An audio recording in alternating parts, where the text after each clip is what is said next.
Thanks for tuning in, everybody, to this last session of the 2022 Statewide Trails Conference from Alaska Trails. I'm Steve Cleary, Executive Director of Alaska Trails.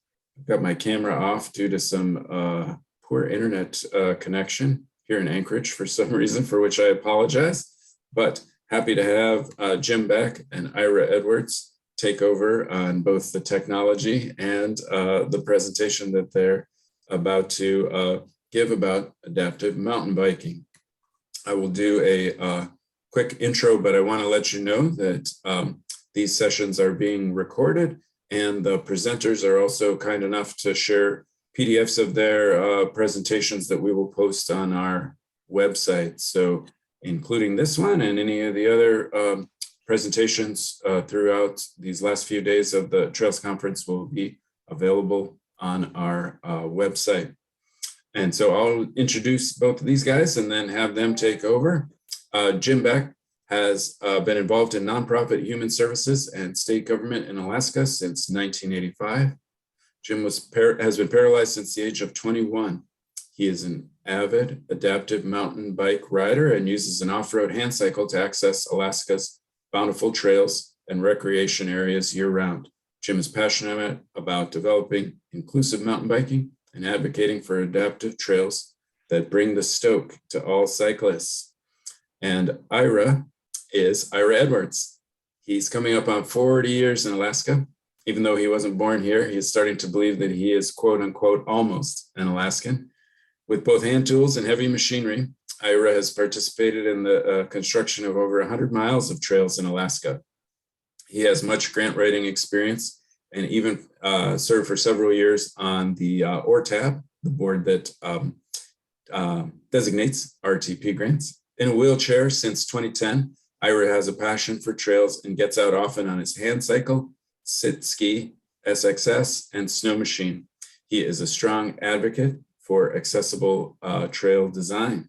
So Jim and Ira, thanks so much for being here, and please take it away. Thank you very much, Steve. Really appreciate that. Ira, anything else on introductions? And otherwise, I'll keep moving. Nope, I'm stoked to be here and talk about accessible design again. Yeah, likewise. And I'm really glad that we could work on this together, and appreciate everybody showing up. I know it's always tough on the last slot, on the last day, on a Friday, but here we are, and I'm just grateful that y'all showed, and we are off. We wanted to talk just a minute about what the presentation is and what it isn't. And so for sure, this presentation is definitely not about wheelchair accessible trails, or what will often be referred to as ADA trails. This isn't an exploration of what any of the American legal standards are for trails. We honestly just didn't really want to get into the spaghetti bowl of Architectural Barriers Act and Americans with Disabilities Act. I know Ira has a lot of expertise in those areas, and we could have gone there, but I think really wanted to get more specific about the type of trails and not make it a legal technical thing, but just a trail technical thing. Ira, anything to add on that? Yeah, and like it said in the presentation, I've helped build a lot of trails, and I've been involved in some other types of accessible trails. Jim is a little more ambulatory than I am. I run a wheelchair full-time. And I've been, we don't want to make this about wheelchair trails more than this is about cycling and biking trails. So a lot of what we're talking about is just the ability to access and barriers, and not so much to make it flat and wheelchair accessible. Definitely, and we're not against wheelchair accessible trails in any way. We're all for them. We just want to be specific here. So what the presentation is really looking at the sport itself of AMTB, or adaptive mountain biking, which is honestly exploding in especially British Columbia, some of the Scandinavian countries, and lots of places around the rest of the lower 48. We thought we should start with a little review of the bikes that are marketed to us as adaptive mountain bikes, because they really differentiate the trail that they can go on I think in some ways a lot differently than regular two-wheel bikes. We want to look at some simple adaptive mountain bike trail standards that have been published by the Kootenai Adaptive Sports Association, or CASA. And CASA really could be thought of as probably the Challenge Alaska, if you will, of that part of British Columbia. So we'll take a look at those in a few slides. And then at the very end, look at some of the common access barriers that we see with trails. And some of the goals that we didn't put into the presentation is really the recognition that a lot of our current trail stock, especially in South Central, is reasonably decent for hand cycles, depending on the type of bike. I would say a goal is the recognition that some trail assessment would be useful as the sport grows, so that people can make informed decisions about where to ride. Because honestly, barreling down an unknown single track as a wheelchair user or paralyzed person is really dangerous. And if you know more about the trail before you do that, it's such a much safer situation. Third goal really quickly is that small modifications can really do amazing things to make an existing trail so much more accessible. I fell off a long boardwalk riding in Vermont last October on an otherwise amazing kind of blue square intermediate trail that you might say, wow, your bike doesn't belong on that trail. But the only barrier I had was the width of that boardwalk, and I really only needed a couple more inches. Adaptive standards we'll look at, they're not really difficult to incorporate into new trails. And I would really reference Lee Bowling's presentation on, when was that? Wednesday. His presentation, I swear, almost could have been about adaptive trails, because so much of what he talked about is really relevant to having adaptive and inclusive trails. And we may mention more about that as we go along. So they're not at all difficult to put into new trails, and they don't at all crush the gnarly and the stoke factor that mountain bikers want, but they can really just open up a trail to more riders as this sport grows. And before I switch, Ira, anything you want to add? This is obviously the State Trails Conference. We got a lot of people building trails or wanting to build trails for accessible design. A big thing to also keep in mind for those of you in that end of the world, and I was one of you at one point, is building the accessible trails can often be a lot less expensive. You can still keep the rugged single track feel, but to have to backfill and make your trail narrower than you already made it with the machinery will cost you time and money. So some of the other things we can show you is this is also a way to make the trails open to more people to use it, still have your single track feel, and maybe spend a little less dollars on the whole process. I love that. Thanks for adding that, Ira. And maybe this is where I could pop in too, that depending on the funder, having adaptive features can increase your chance at landing grant dollars to build trails. And that's an area that Ira has much more expertise than I, but it's definitely a factor. Yeah, I mean, all things equal, and there's lots of other grants besides RTP grants. Things like Matsu Health Foundation helps with things, and there's a lot of other funding sources, but especially on the larger funding sources, having accessible design, just being able to check that box gives you, I think last time it was 2%, and all other things being equal, it's all scored on percentage points. You got to get a score. So this is also a way to get those extra couple percent and help get your trail built. Thank you, sir. And I noted Steve is monitoring questions in the chat box. Please go ahead and throw those in there, and we can take those as they come. Steve, if you want to moderate that and let us know, that would be great. Will do. And if you guys have any questions that come up, I'm pretty sure the Zoom allows you to raise your hand. So Steve can let us know if someone raised their hand. We'll do that as well. Yep. We wanted to just touch quickly on why hand cycling. What's the big deal? And I know I've talked to people all over the world about this, and some of the same answers come up time and time again that I know are personal to me. As Ira said, I'm a little more ambulatory, so I walk with crutches and braces, and I would put walk in finger quotes. It's really more of a controlled stumble. But so for me to sit down either in my wheelchair or even better in my hand bike, it's just a feeling of smoothness and freedom and access, and it feels like flying. And I'm pretty sure I'll never get used to that feeling.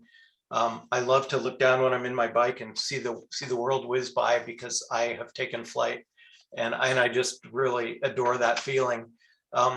Something that I didn't expect that I'm getting out of hand cycling is a lot of community. And as I've grown older, lots of old men like me are not very good at maintaining friendships, but cycling has really given me an opportunity to mix it up with people in my community, to meet new people, to kind of stretch myself socially and start to kind of build a little social circle around biking. And again, that was really unexpected. I found that I kind of like racing a little bit, has been awfully fun.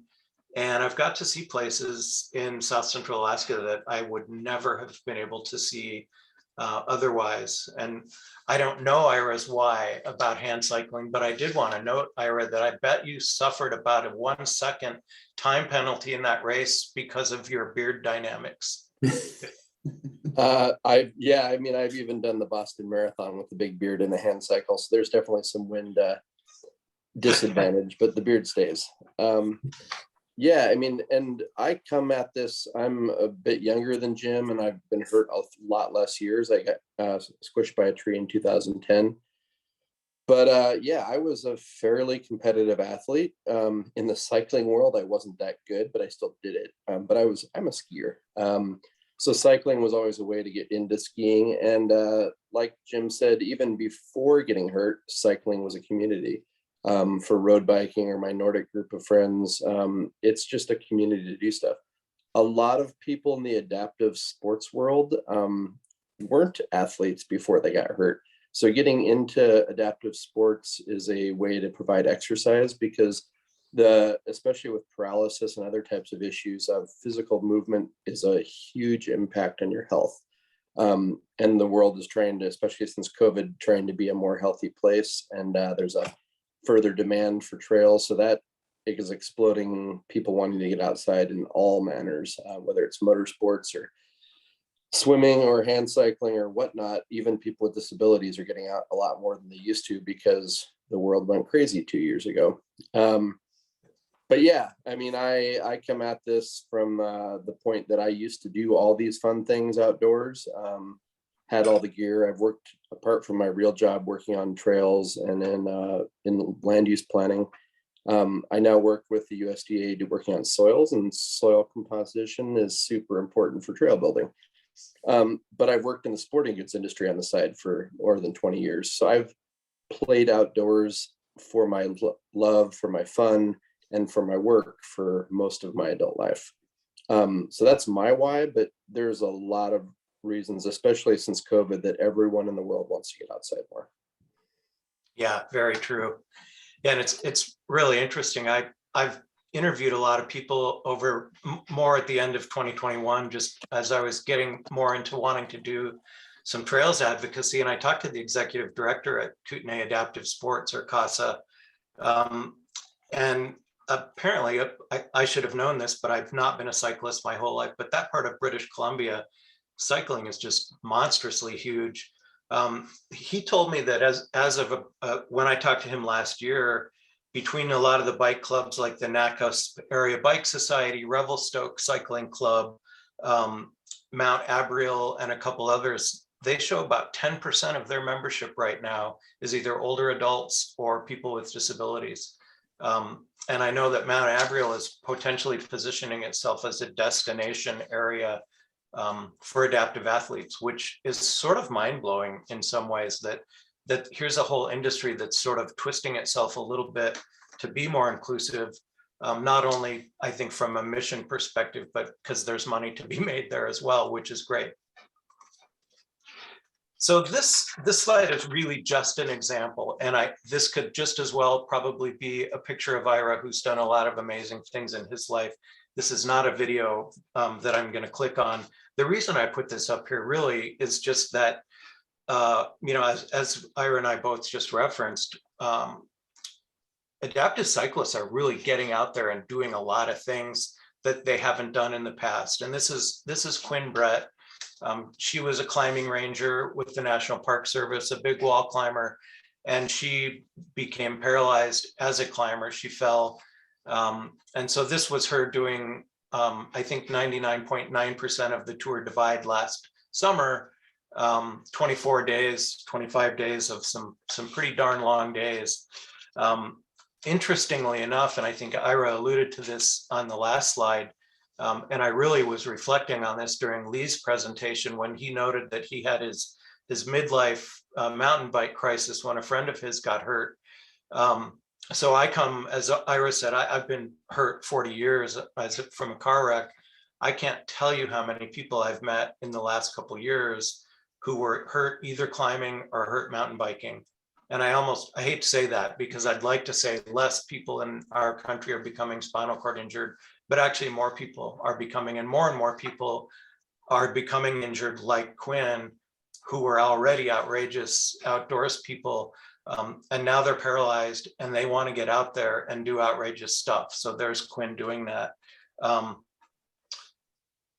It's really opening the universe up. I mean, in Canada, and I keep going back to that part of British Columbia, the Dunbar Summer Series in Canada, which culminates in the Canadian Downhill Championships.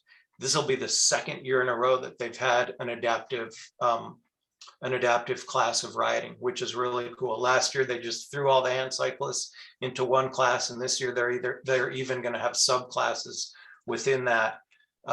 Fernie Gravel Grind in that area is calling itself the most inclusive gravel race on the continent.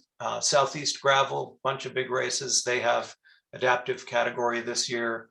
So it's really taking off. One thing I would say about this slide before I turn it over to see if Ira wants to throw in, we're going to look at bikes in the next slide. So keep this picture in mind a little bit. You'll notice Quinn's riding position is a real prone position. She's on her rear and her knees.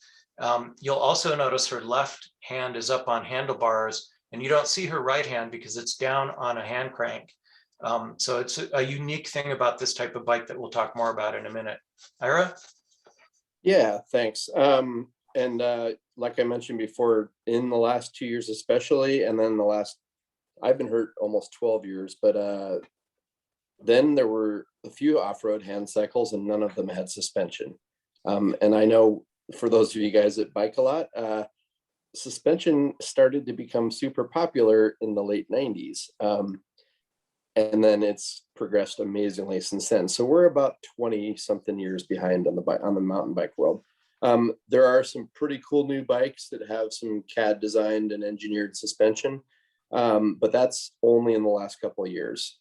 So I know the one Quinn's riding has rear suspension and it's no front suspension. So that's essentially like what a hardtail is for the old style mountain bikes.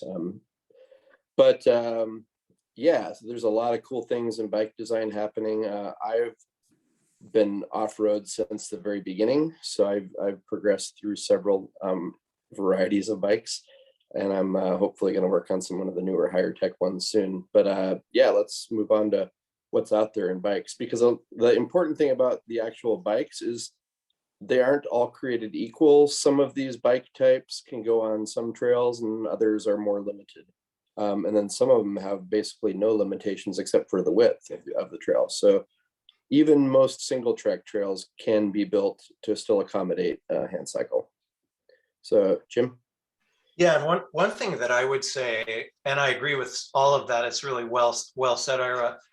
The bummer about the hand cycle industry right now, and there's a lot of great to say about it, but the bummer is these bikes, which I'll go through in a second, they are all sold to, let's say, a novice like me as off-road bikes. They all are off-road bikes, but it's kind of like you have a gravel bike, a downhill bike, and a straight up regular mountain bike.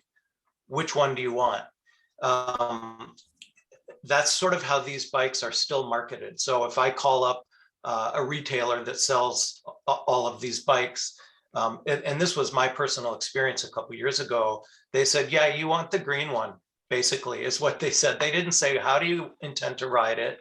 What are your dreams, your goals? Where do you want to ride? How do you want to ride? And I didn't know who to ask or what to ask. So I ended up actually with the bike in the upper left hand corner with no suspension. It's what you would call a Delta style hand bike. The drive wheel is in the front. It's a single wheel. In the back are two wheels. And they're really, I mean, they're lovely bikes, but it's not a mountain bike by any means. And I managed to take it some places that it probably shouldn't go. It's a great cross-country bike, but it's brutal with no suspension. And any Delta bike like that, there's no weight on the drive wheel. So they're terribly limited in their climbing ability. My bike, it's basically that same bike in the upper left. It's probably 6 to 7 feet long. So its turning radius is really, really tricky. Not even tricky, it's gigantic. So I end up doing 2 and 3 point turns on a lot of corners. If we move down from there, lower left, you're into what we would call a tadpole bike. It's still a recumbent bike. Your legs are out in front of you, but now the drive wheel is behind you and the 2 front wheels are your steering wheels. The cool thing with these tadpole bikes is you can load that rear wheel and they climb immeasurably better than a Delta bike, like the bike above it. That's actually reactive adaptations, what they call a Mako bike. It's a full suspension bike. The really neat thing about those recumbent rear wheel drive bikes, they come with a Schlumpf mountain drive and all sorts of really gearing options that if they had the traction, they would climb a telephone pole. They're just that great. In the upper right is a bike similar to what Quinn was riding in the previous slide. It's a prone position or a kneeling position tadpole bike.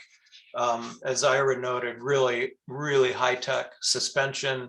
That bike's actually made in Poland. The bike in the lower left is similar to a lot of bikes. It's cranked out in Crested Butte, Colorado in a one-man shop.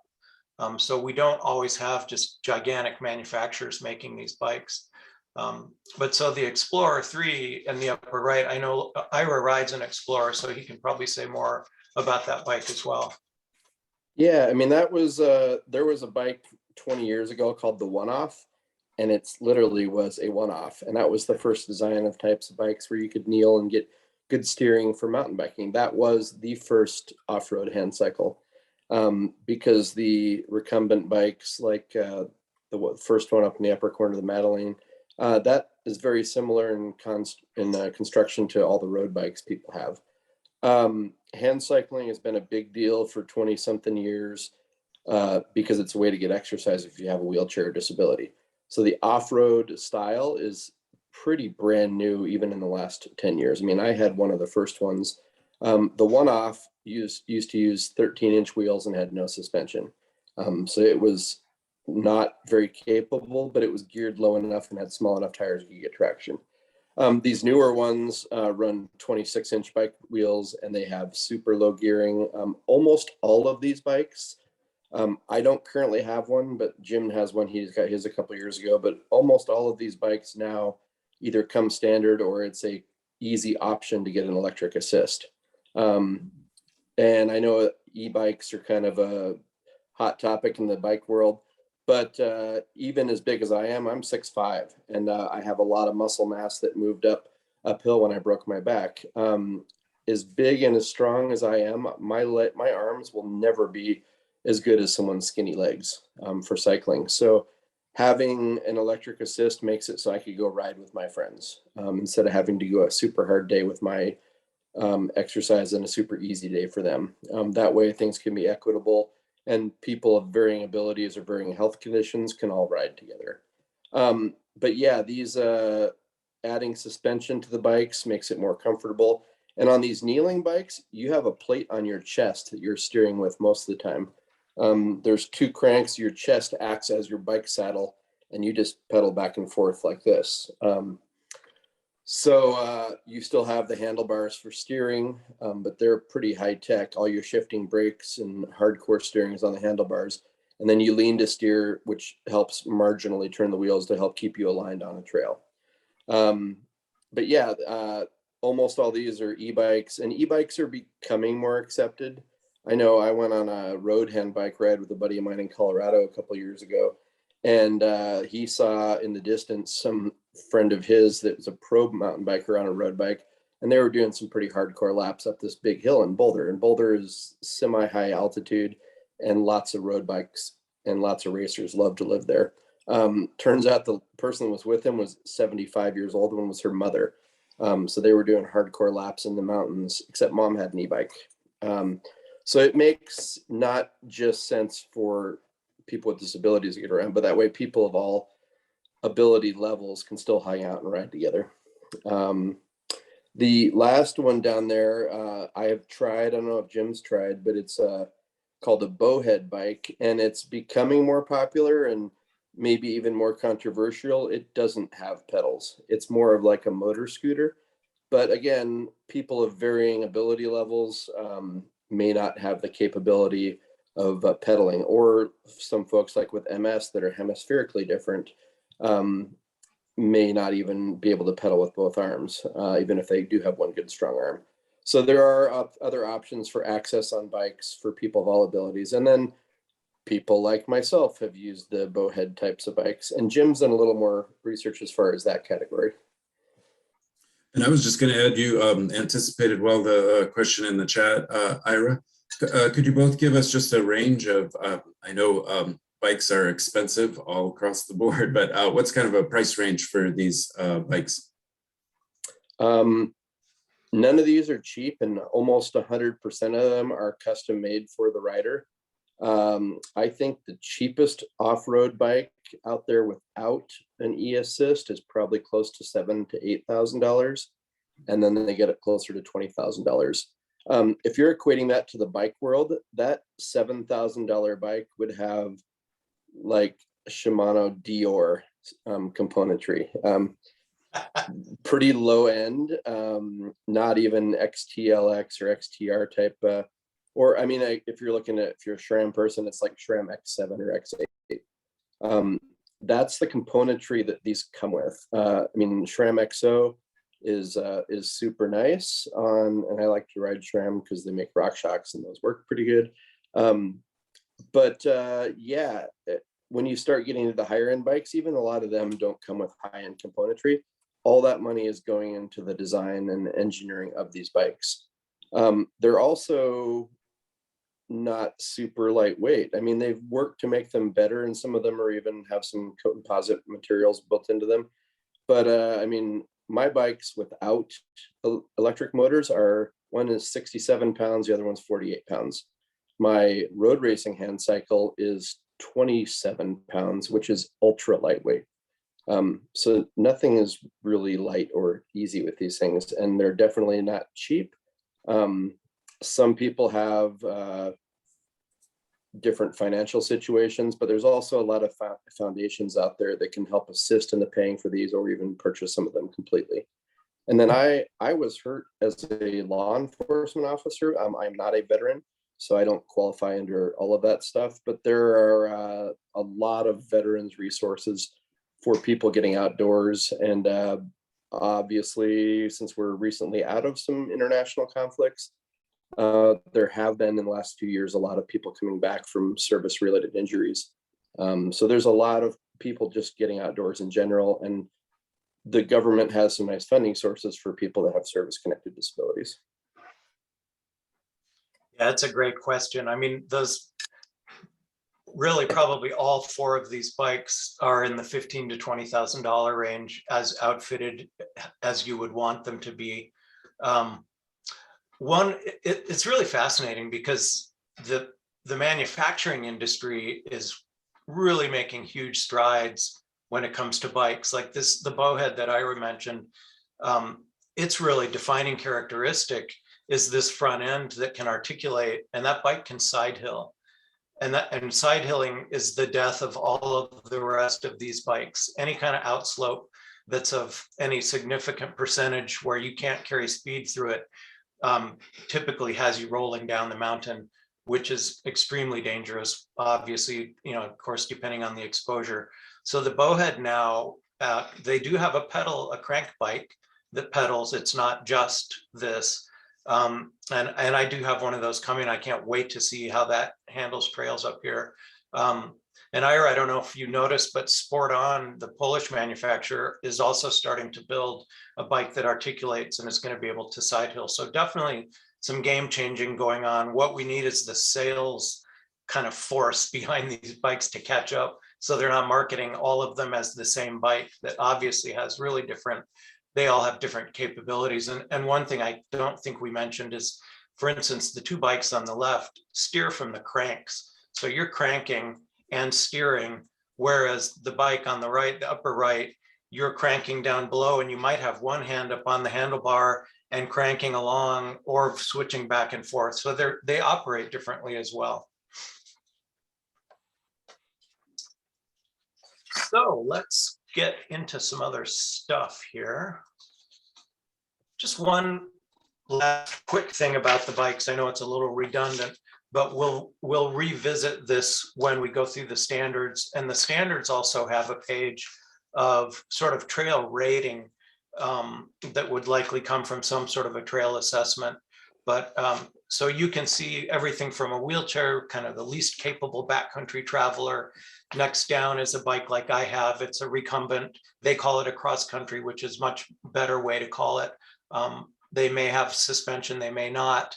And then you've got third down as your seated, but back wheel drive now. So you've got much more capability, and the bike may or may not have full suspension. I think they all have a rear suspension. The most capable of this type of bike then currently is the second from the bottom, your kneeling or prone position bike. And then I would say in between that bike will be the new Bowhead RX, which has the articulating front end, full suspension, but it's a crank bike.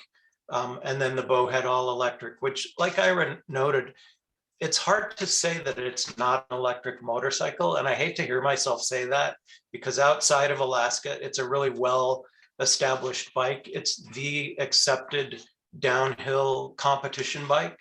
But everybody I've ever told who rides them is that bike just, I don't see that being accepted very well in Alaska, even though I could see myself using it to access the wilderness. I'm not sure where I weigh in on those bikes yet, but I guess that's because I like to pedal still. So we'll see this as part of a rating system in a minute. And I've been a part of the disabled world a little bit shorter period of time than Jim, but I've been 100% involved in accessible sports since I got hurt. I mean, I work in the ski industry. I love to be outdoors. The first thing I did was sell 10 pairs of skis and 5 bicycles to pay for my one bicycle, my one hand cycle. So that was a bit of a struggle. But yeah, right out of getting out of the hospital, I had a hand cycle that could do a little off-road, little on-road stuff. Similar concept to what Jim showed. It was that red bike several slides earlier, me with fat tires, running the Skinny Raven Shamrock Shuffle. Yeah, so definitely I don't have an e-bike, but I have used them, and it's a huge game changer just for allowing more people to get access.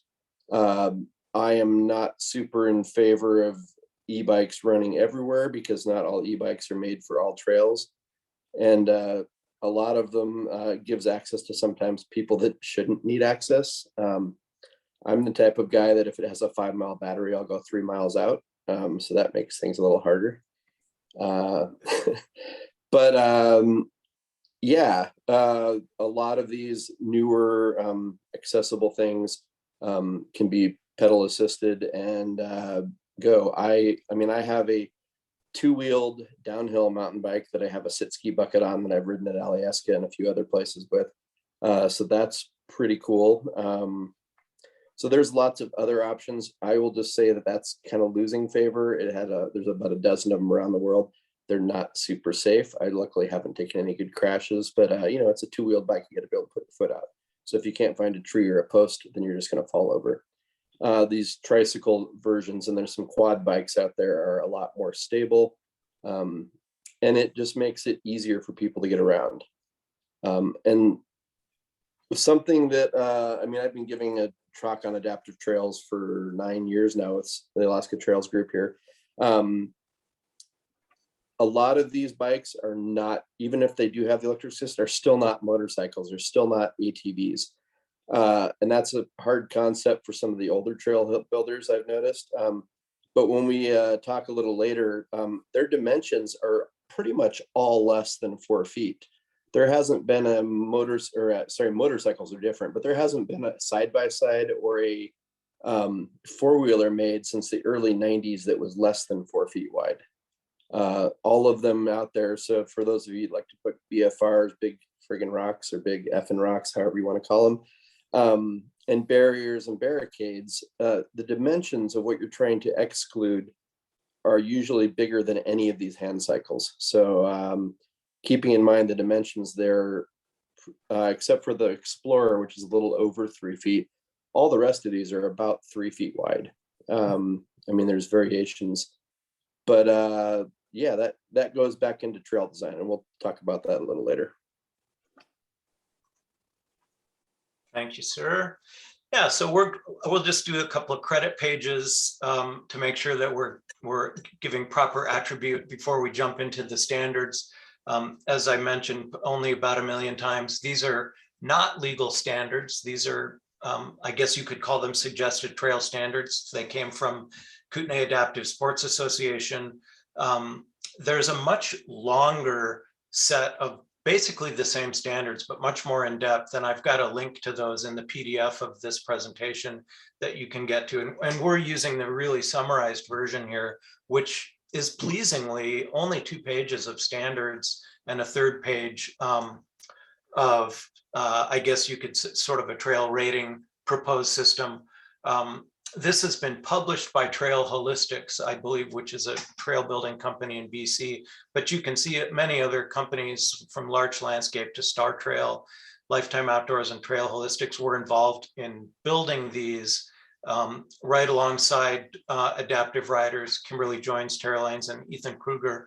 As I recall, Tara Lanes is a fairly famous pro mountain biker who was injured mountain biking as well.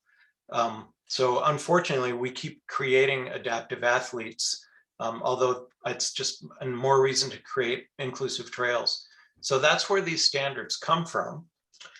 And I guess now we really just can leap into these simple standards, and keep me posted as we go through this, because I can certainly zoom in. I tried to capture 1 page at a time, and they may be a little tricky to see, but I can zoom in as we go.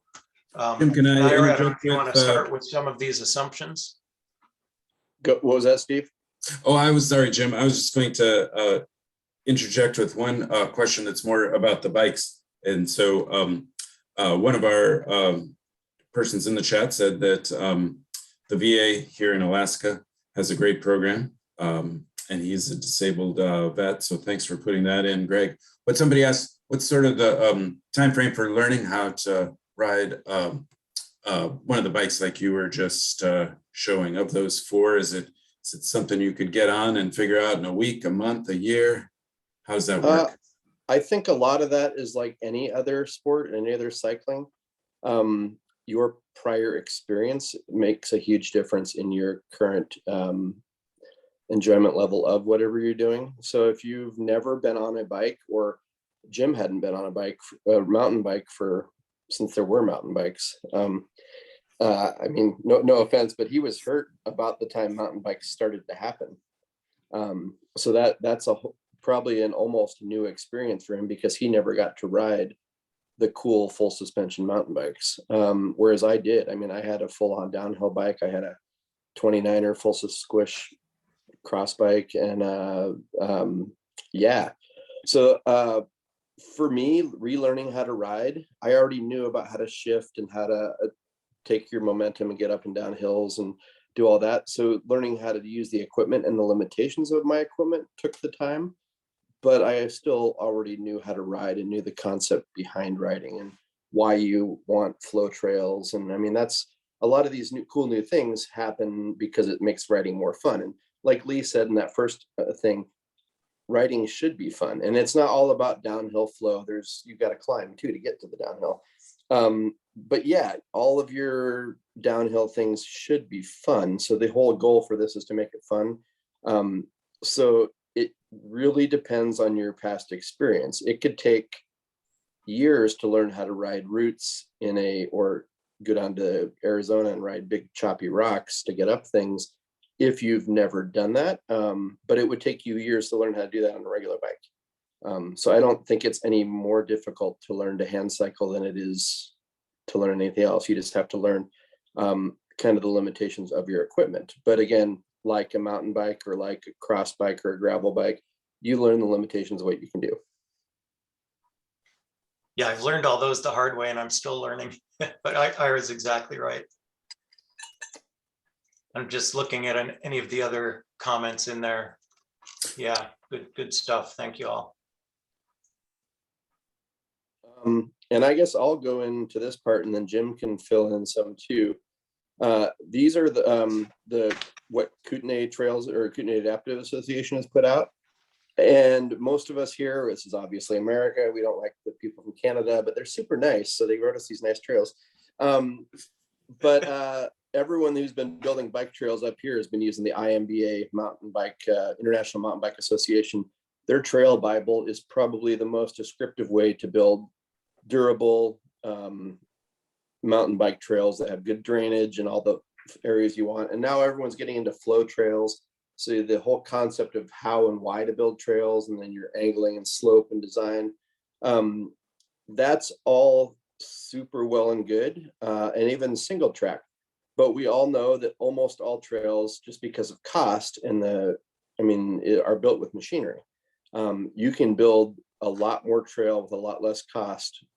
I mean, this is assuming you're paying people and your volunteer hours or still have a cost to them, with machinery versus all by hand. And there's a lot of hand finishing involved and lots of trail work.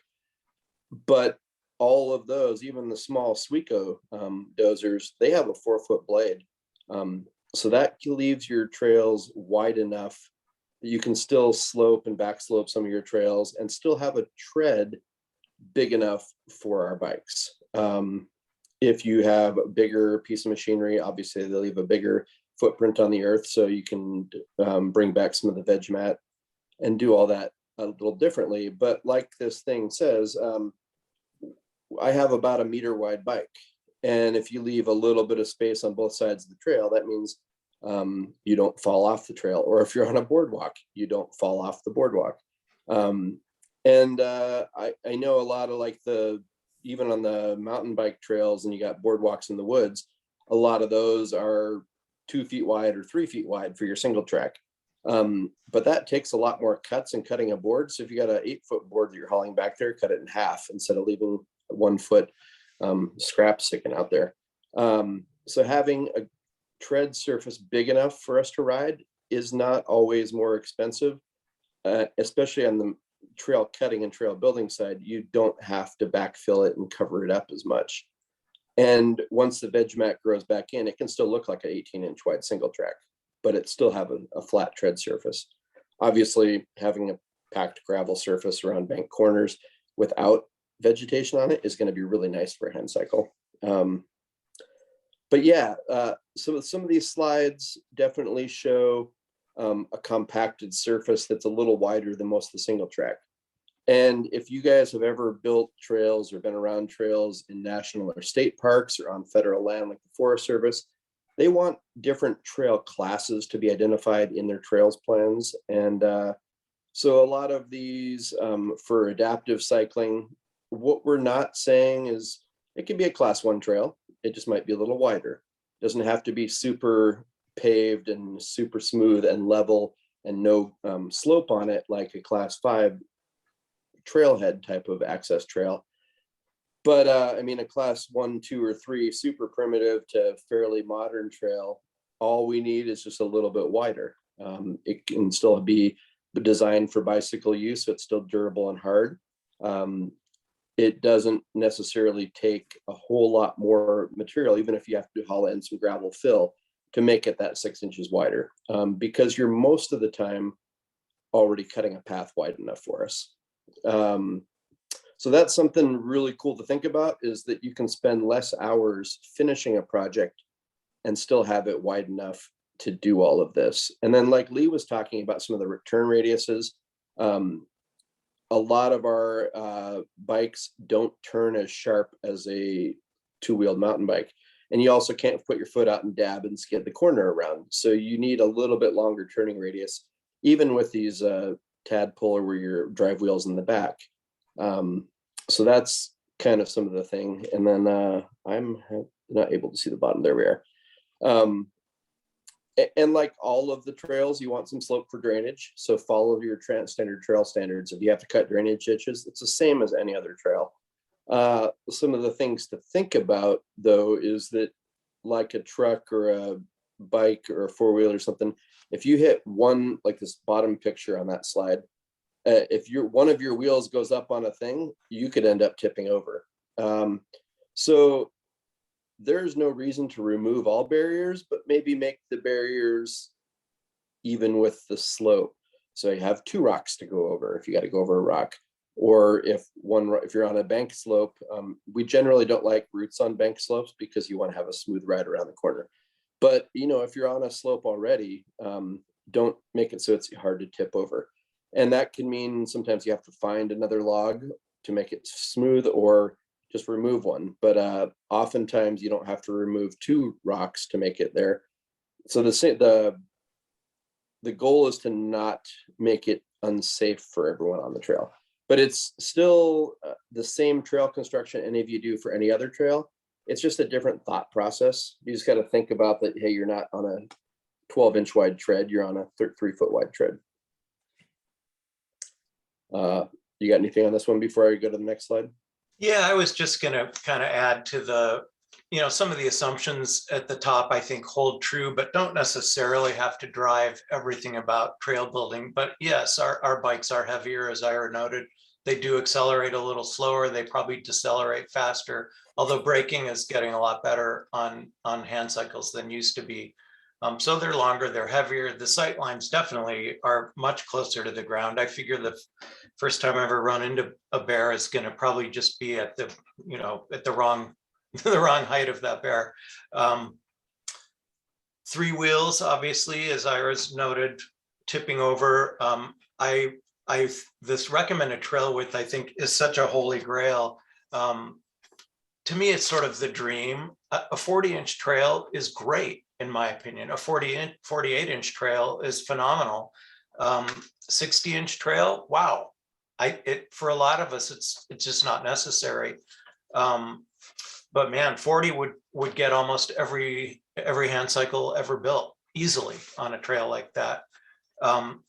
I think I really loved, I just noted on this page, when Lee did his presentation and he talked about the wedge jump, which is such a perfect adaptive kind of workaround, because you can either take that jump or you can ride around.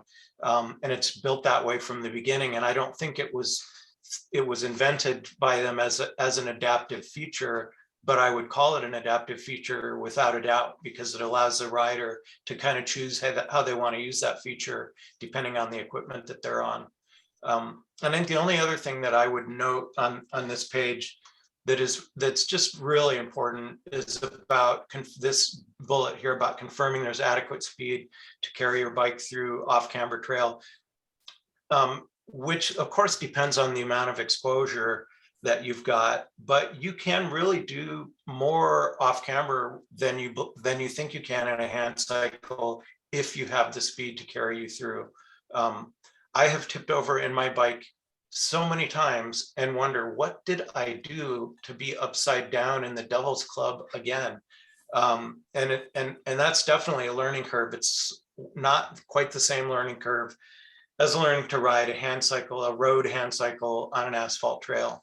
But those Delta bikes are much more unpredictable, in my opinion, than any Tadpole bike. So that's great. Thank you, Ira. Let's go on to the next slide, shall we? Yeah.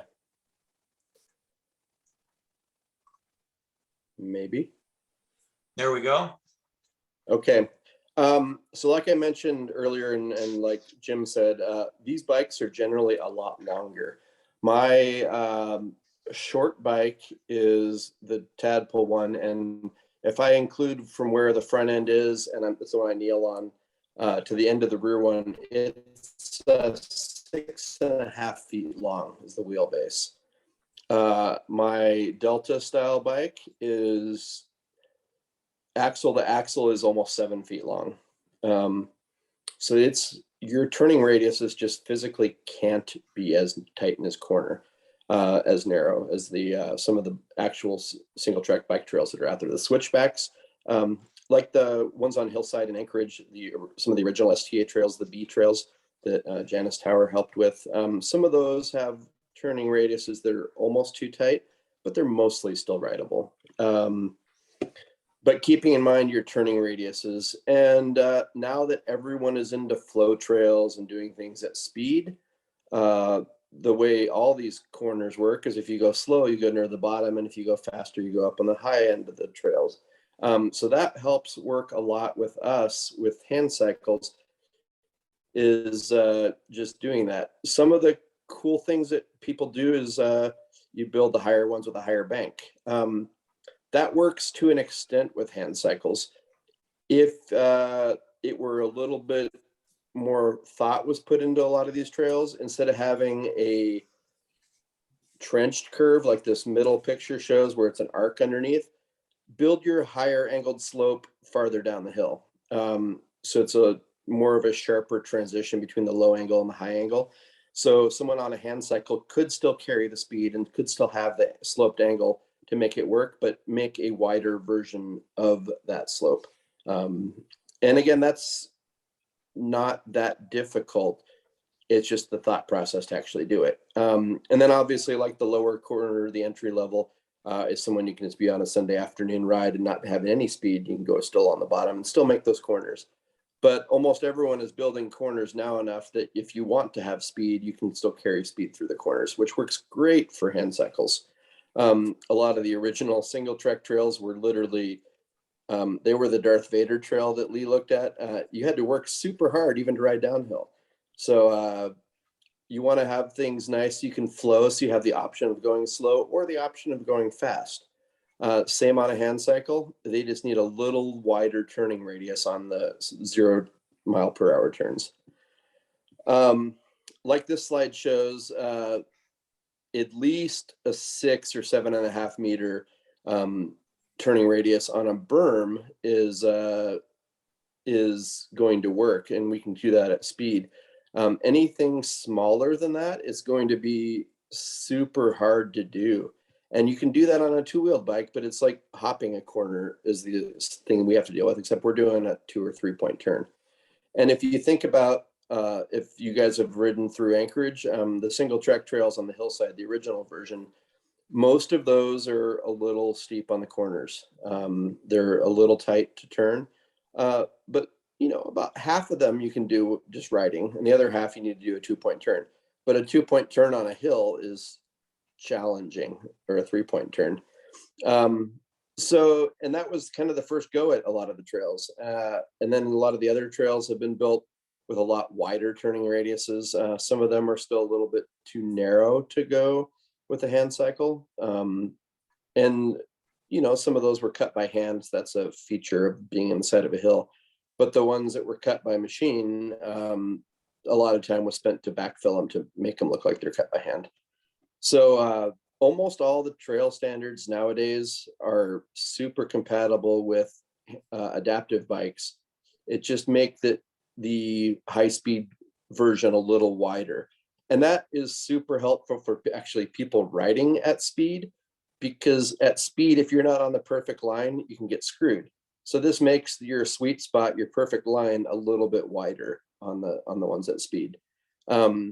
So that it's helpful and good for trail design and good for trail durability to have that hardened banked area a little bit bigger. And you can do that by looking at your stuff.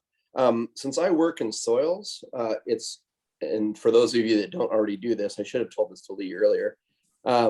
There's this really cool thing called Web Soil Survey, and it's out there by the USDA, and it's designed to help a farmer figure out the kind of soils in their area. Do they want to grow corn, or do you want to grow potatoes in Alaska? We don't do a lot of good corn up here, but someone from Iowa may move here and try to make something work. It also so happens that a lot of the areas we're building trails are in areas with lots of people. So those areas have been very well studied. Maybe not every scrap of dirt everywhere, but you can generally know the types of soils in your area due to glacial deposition or erosion, or just the general types of soils that we're going to deal with are similar within the same area. And all of the areas where lots of people are, they've been super well studied. So you can look at the maps and see the areas where you're going to go and have a good expectations of the types of soils you'll work with. So that'll help in planning and looking at the different types of things you'll need to do to harden those slopes off. Some areas may have a lot of the perfect gravel right there, and you just transport it from one spot to the other. And so and like Lee was saying, planning your banks and your curves and your jumps, so your excavation costs aren't as high, is super nice. So you can just by doing a little more research on where you want to build your trail after you do a walkthrough in the forest is super helpful for getting all this done. Grade reversals, like Lee had said on the jumps, you don't want to have a super short hump and then land into the middle of the next hump. Or even with pump tracks, if you're not on the right kind of wheel size, most adaptive bikes are using 24 and 26-inch tires. Most people now are riding 27 and 29-inch tires for the normal sized people. So the types of the pump tracks, the pump tracks for a little kid with 13-inch tires, you have much shorter whoop-de-doos on that. So just thinking about the people that have larger tires, or those of us that have a longer wheelbase, you want a little more spacing between your pumps. So just keeping that in mind, it keeps people safer, and it also doesn't get someone like myself trapped in the middle when we're trying to do a flow trail. And whoop-de-doos are fun for everyone. Just kind of spacing them so people of all wheel sizes and wheel bases can work is kind of useful. Like I said, just like the people running the 29er full suspension bikes aren't going to be as good on the bumpy trails as the kids on the little 12-inch Strider bikes. So you got to build the trails that adults would like to ride on are also going to be nice for people in hand cycles, and the trails that suck for everyone on a regular bike are also going to suck for people in hand cycles. So that's kind of an important thing to think about on all this, is that it's not significantly different, but if you just put a little thought into that, your sweet spot just needs to be, instead of 18 or 20 inches wide, it needs to be at least 36 inches wide. And then the trail width would be great if it was 40 inches wide or wider. And in the woods, that's not very wide. That's still pretty skinny. On side hills and all that, again, as long as you're riding a flat side hill or riding a side hill uphill, then that's where you might need to make your trail a little wider. But if you're already running your heavy machinery, you've already done that. Jim, you want to talk a little more about this from your perspective? Yeah, just really brief, and it probably goes without saying, but so much of this is rider skill also. And I know, being fairly new to all of this, I can out myself and say I had never ridden a bermed corner in Alaska.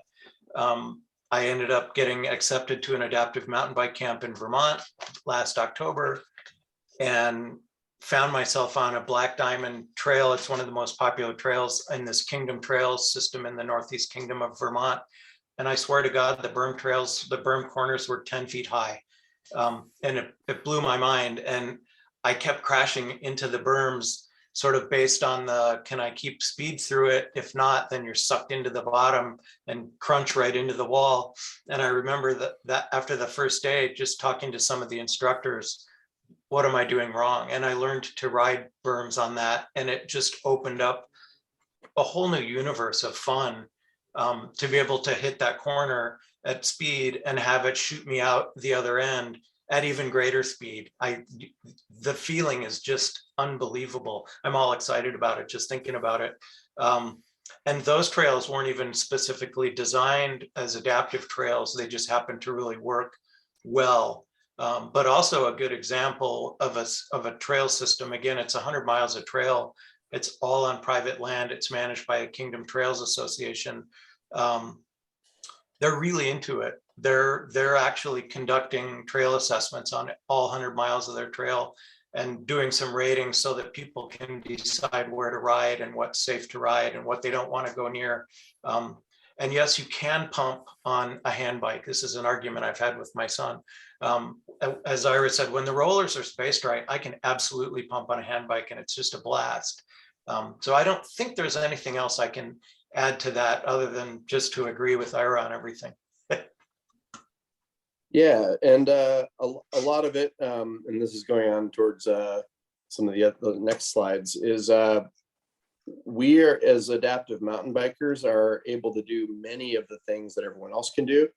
The hard part is getting to the trails. So there's a lot of things where trail builders or trailhead designers have made barriers to access. And that's a huge thing. I may not want to ride every hardcore trail. And I haven't made it to Hillside to try some of the brand new Hillside Anchorage trails. So I haven't checked them out to see if I can do them on a hand cycle because I was moving and building a house last year. But yeah, barriers to access are the hardest part. And if you've kind of designed your whole trail where it's a consistent width, then there's not really a worry about getting there. But barriers to access, I know everywhere I worked for state parks and helped design state trails plans for a while. We put BFRs everywhere, big friggin' rocks, and everyone uses them because they're easy to come by in Alaska. We have a lot of glaciers here. They leave rocks all over the world. But if I choose to ride a trail, it's my fault for getting stuck or getting hurt because I chose something beyond my ability. But if I can't even get to the trail to choose if I want to ride it, that's the bummer part. And everyone's spending all this money on getting trails, building trails, getting people out in the world, but I don't have the opportunity to try those trails because someone prevented my access. It's not making things wheelchair accessible, it's letting people choose whether or not they want to have access. And again, Lee talked about some of the features you put in the beginning of a trail qualifier to see if that's out there. If you don't like that, if you're on a regular bike, then you just turn around and walk back out. If I get stuck on a qualifier in a hand cycle, that's a little bit bigger. And luckily, a lot of the trail builders up here have been putting ratings out there. I mean, every local association is a little bit different for how they're rating trails. The ski trails for Nordic are rated very similar to the Alpine ski trails. And then every bike group seems to have their own different ones. STA has got a pretty good group of trail designations for how hard the trails are going to be. And I'm not sure how the Fairbanks trails have been rated, but from what I've seen down in the States, almost everyone has some type of a trail rating. And that makes a huge difference for whether I want to access it. And then again, just allowing me the opportunity to make that choice is the biggest thing. I'm not hoping that you make every trail easy to access, but possible to access, because it should still be challenging or hard for whoever you're designing that trail for in the first place. Yeah, and I know when I ride, I want to get the crap scared out of me somewhere along that trail. And I want to finish that trail thinking, man, I accomplished something. Wow. And I didn't die. That was great. And yeah, I'll go to the next slide in a second with some of those common barriers. Yeah, and this is just from the Kootenai trails, kind of their version of a trail rating guide. And it also, like Jim was saying, there's a lot of different types of hand cycles out there. I don't choose to ride all those types because my disability really only warrants some of them, but there's a lot of different people, different types of disabilities out there. And when I first met Jim 10 or 12 years ago, I mean, he was walking a lot better than he is now, but not just because of disability. As people age, their joints wear out. I've met quite a few people on hand cycles that have messed up ankles from physical labor over the course of their life, or broken bones, and they just never healed. So the arthritis is so bad that to pedal a bicycle is painful, but to use a hand cycle makes it possible to go outside again, even though they can still walk normally. So there's so many different levels of disability. So this just having some type of rating, even if it's not built specifically for disabled access or accessible access to your trails, having some type of rating is super important, even if we have to figure out our version of what is already out there. That way people can make the choice whether they want to proceed past the qualifier to even check out the trail. But again, the goal is, because more people are getting outside, is to give people the possibility to make these choices. So that's kind of an important thing on trail ratings and why you do that. And this is one example of it. There isn't any correct one, because all over the country, everyone has a different trail rating concept. It's not like ski areas where you got a double black, you got green runs. You'd think it would be closer to that, where it's a pretty universal thing, but the bike world and the trail world, because not all trails are bike trails, some of them are multi-purpose trails, some of them are just plain hiking trails that I choose to ride my hand cycle on, that aren't accessible to bikes normally, but I would still choose to ride on them. But there's not really universal trail standards for difficulty of trails. It's kind of whatever local trail association decides to do. But still, having a trail rating is super important, and that way people in hand cycles or off-road accessible devices like the bowhead scooter can still make the choice if they want to go on these trails. And like we said in the beginning, this isn't about making things wheelchair accessible. And what I like to say about this system or any other rating system is it's objective, in that I can measure the slope, I can measure the width, but it's not definitive. Because even though, for instance, my bike isn't listed in the blue or the black, there's a lot of blue and black trails that my bike can go on. So there's so much subjectivity in terms of where a bike can go, despite the objectivity and actually being able to measure various things on the trail. So it's not a mystery, but like Ira says, the more that we can use that type of, any type of system really, and I appreciate, Will, what you said, that there's some consistency around the state, so we can make safe decisions for ourselves and know if we need to bring a friend, can I ride this by myself? Because as much as we enjoy community, pretty much everybody I know who has a disability likes to do stuff by themselves independently from time to time as well. And that you really need tools to make decisions like that if you're going to take a hand bike out into the woods by yourself.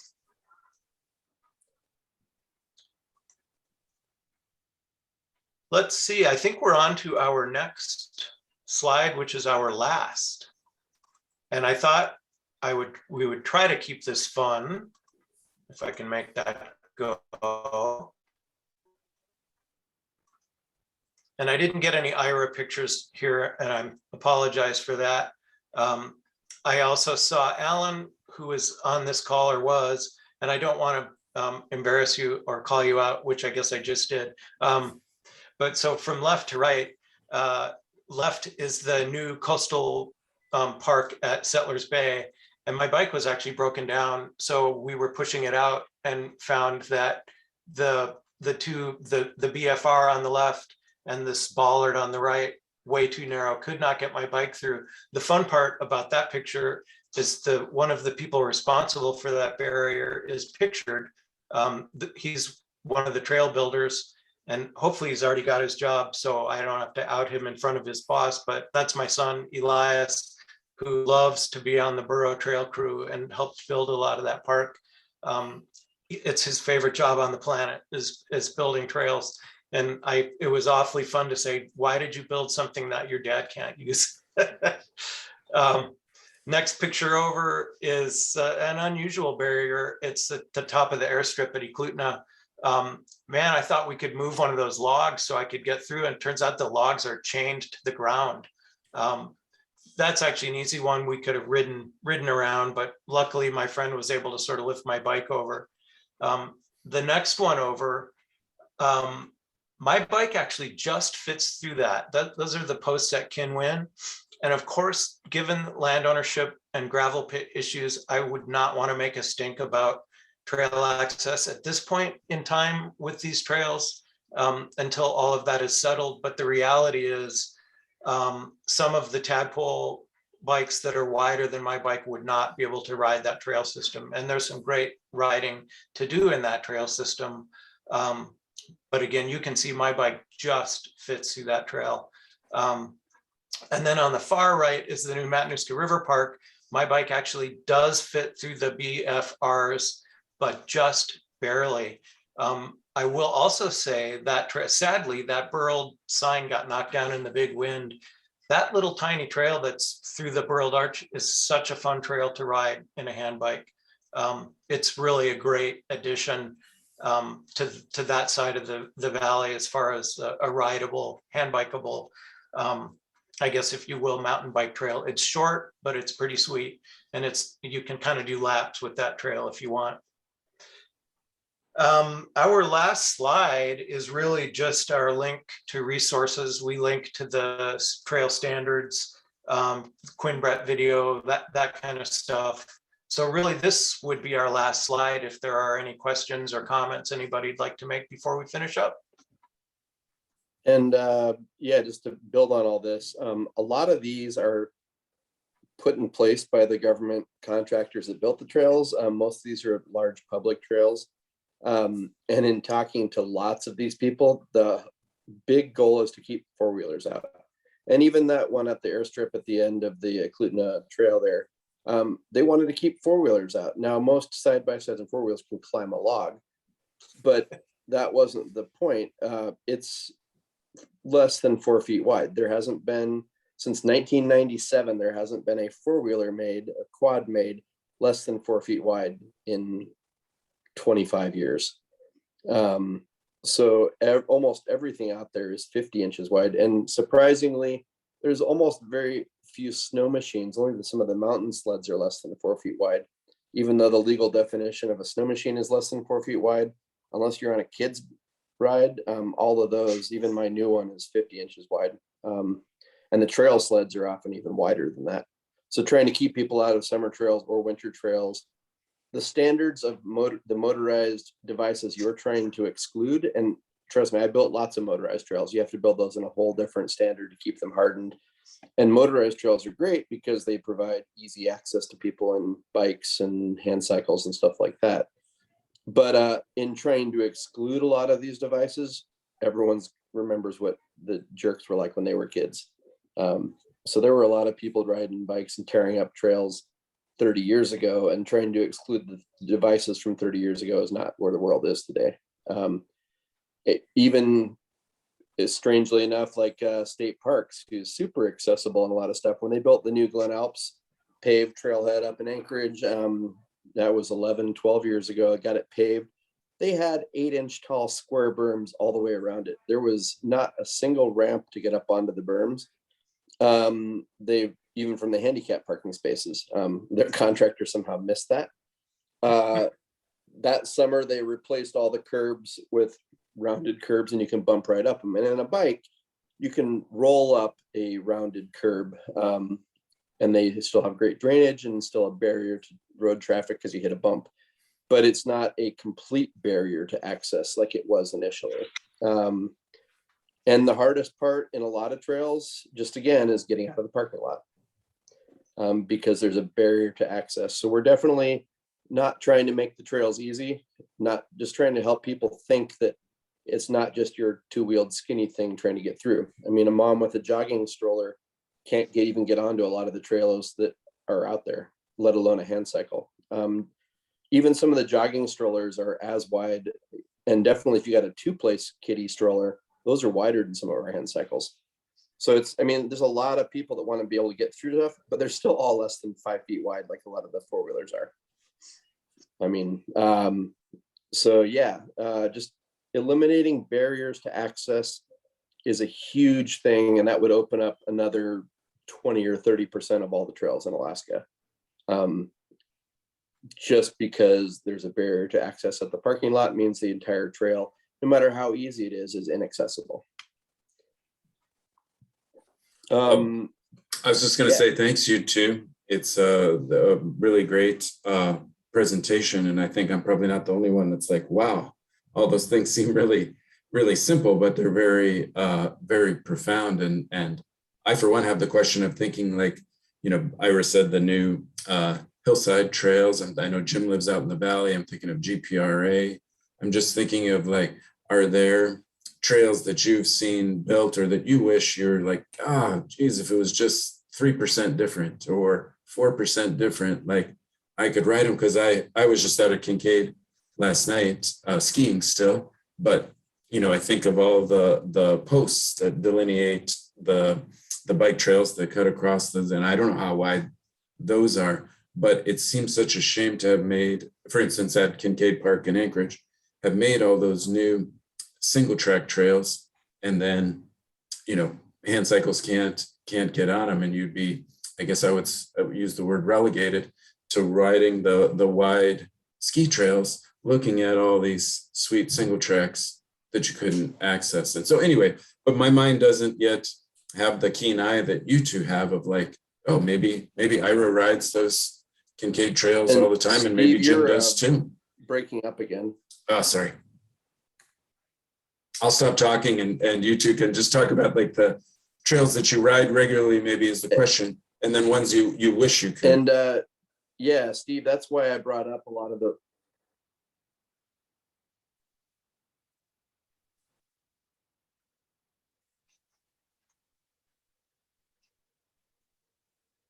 Go ahead, Ira. I apologize if it's my internet again.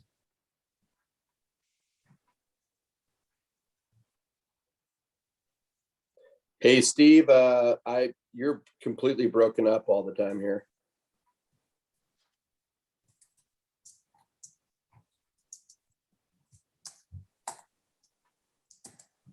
We lost you auditorily. Okay. I was gonna say, I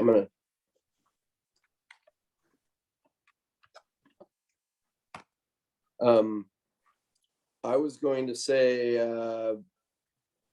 as far as the trails, and that's why I brought this up initially a lot. Sounds like Steve's trying to say something still.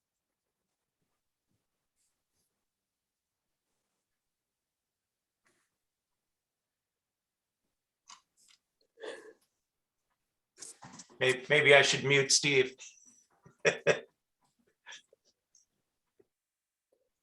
Okay. Okay, he's ahead, not going Ira. to say anything else. I was trying to mention that, and Steve brought this up specifically, the Kincaid trails, and this is part of why I started teaching these adaptive trail courses 8 or 10 years ago. And I've talked with Lee Bowling about this since, but almost all of the Kincaid single track trails are inaccessible to anyone in a hand cycle. Some of those are physically because they had hand dug them onto the side hill. But a lot of them, they had a piece of machinery go through, build the trail, and then they back sloped and backfilled the trail that the piece of machinery had been through to make it look different or make it look like a single track. So in the cost savings thing, you can put the vegetation you've saved back down on the trail. So it's only like 3 or 6 inches tall. But if you completely fill it in with gravel or some of the stuff you've excavated, that side hill is no longer accessible. And I know on some of the bowling alley trails I've been through, I rolled down the hill sideways, and that was took some people to help scoot me back up the hill, just because the side hill was just too much. And I made it into the trail and survived, but then the trail got narrower, and you can't really turn around on one of these bikes. But almost all the trails that are too narrow in Kincaid are too narrow because they took the time and effort to make them narrower after they had already made them wide enough. So all of the machinery, and Sweecos, you're like a standard little trail building tractor, and then people use mini excavators. Almost all of those have a 4-foot tread. So if those tractors can get on there, that's a big enough trail for us to ride on. But again, sometimes for aesthetic reasons, people make the trails narrower after they've made them wider. So that costs time and money. So it can be a cost savings and still have a very functional and aesthetically pleasing trail to not make it narrower again afterwards. Yeah, and I actually have not tried any of the hillside or Kincaid trails. Really just haven't felt like I've had the bike to do it with my no suspension Delta bike, but definitely plan to try all of those trails and GPRA. I've never been to GPRA either, with a friend in tow, but with a different bike to see. And I wanted to go all the way back to Will's comment. Is there a point person or group for adaptive mountain biking in Anchorage? And thank you, Will, A, for the question, and B, for your skillful use of the AMTB. Appreciate that. I think it is us fellas. Challenge Alaska is made up of wonderful people and great advocates. Their focus is on their ski program, as it should be. They've got a lot of infrastructure and other investment in Girdwood. Challenge, I think, is going to slowly be starting an adaptive mountain biking program, however, which will over time, I think, make them the point group and will really expand the sport in Alaska. But for now, I know Ira rides off-road. I do. I know one other guy in Anchorage who knows BLM and Campbell area really well and rides off-road there a lot by himself. I would be really happy to be a point person. This is a passion project of mine. Chris, I really like your suggestion, get a group of designers, builders, and advocates together with bikes. And I know when I talked to the director of Kootenai Adaptive, when they do presentations to cycling clubs, they only do them in person, and they always bring bikes and they always bring riders. And I know Ira and I, if this were in a hotel in Anchorage, we would have brought our bikes, and it would be a blast to see you all tearing up the hallways of a hotel in adaptive mountain bikes. I think that's a great idea, and I would be happy to get people I know who have bikes together with anybody who wants to go look at trails and scratch our chin about them a little bit and see what's out there. I would love to do it. It makes me realize I didn't put any contact information in this presentation. I can add that. Ira, if you're willing, I can add your email and resend that PDF also to Steve. And I appreciate from Homer about single track folks. Really, really appreciate that comment. Anything else before we close out? I'm going to test my audio again and see if I can say thank you to you guys before the internet shuts me down again. But if you can hear me, thank you very much. I really appreciate it. It was an awesome presentation, and I don't want to cut it off if other folks have questions. Just seemed like I might be able to sneak in a thank you. So thanks. Yeah, it was super nice to be able to talk to people again. And luckily we got this recorded. I know some people from the Homer Adaptive Outdoors group, they are hoping to watch this. So we can at least send the link out to people later on. Yeah, great. And thank you, Steve, for accepting our presentation. And thanks, Ira, for being such a great co-presenter. It's been fun working with you. Yeah, there's Ira's email. I'm jim@jimbeck.com. I probably can't type fast enough to get that in there, but I will add that to the presentation and resend the PDF to Steve. So that will be in there. And otherwise, I really appreciate all of you attending, especially late on a Friday afternoon. Thanks again, Jim and Ira, really appreciate it. And yeah, stay tuned, everybody. We'll send out an email when we have all the presentations posted, but we really want to keep the conversation on this topic and all the great stuff we've had at the conference going. So please be in touch, and thanks again. Have a great weekend.